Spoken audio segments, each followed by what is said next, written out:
বছর আগে খুন হন বিজেপি কর্মী অভিজিৎ দাস এবং বিধানসভা ভোটের রেজাল্ট বেরোনোর দিনই খুন হন তিনি। আর এই ঘটনাতেই সিবিআই এর দ্বিতীয় চার্জশিট পেশ।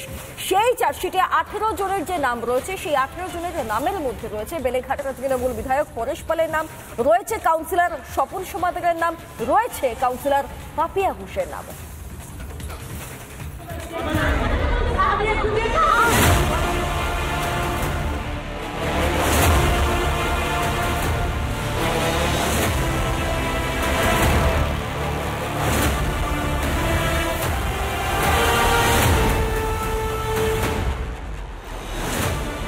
2021 সালের 2রা মে বঙ্গে বিধানসভা ভোটের ফল ঘোষণা।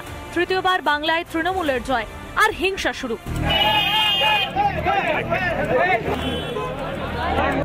যার বলি হন কলকাতার কাকুরগাছির বিজেপি কর্মী অভিজিৎ সরকার। খুনের ঘটনায় দ্বিতীয় অতিরিক্ত চার্জশিট দিল সিবিআই। নাম রয়েছে তৃণমূলের নানা রথী মহারথীর।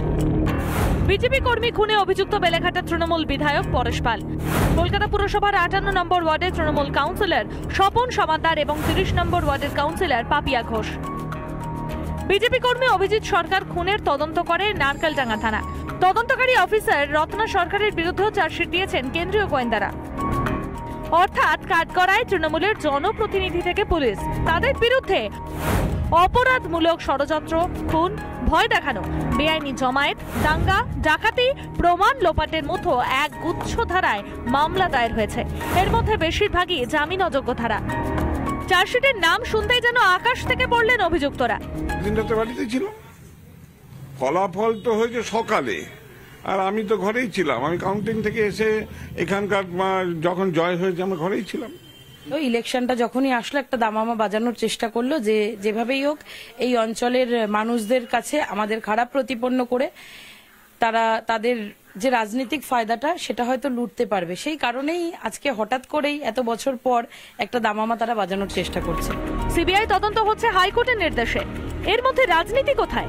নাকি বিপদ বুঝেই পাশ কাটাতে চাইছেন তৃণমূলের জনপ্রতিনিধিরা? ভোটের মুখে রাজনীতির দোহাই দিয়ে নিজেরাই রাজনীতি করতে চাইছেন না তো? অনুপম পাত্রের রিপোর্ট, রিপাবলিক বাংলা।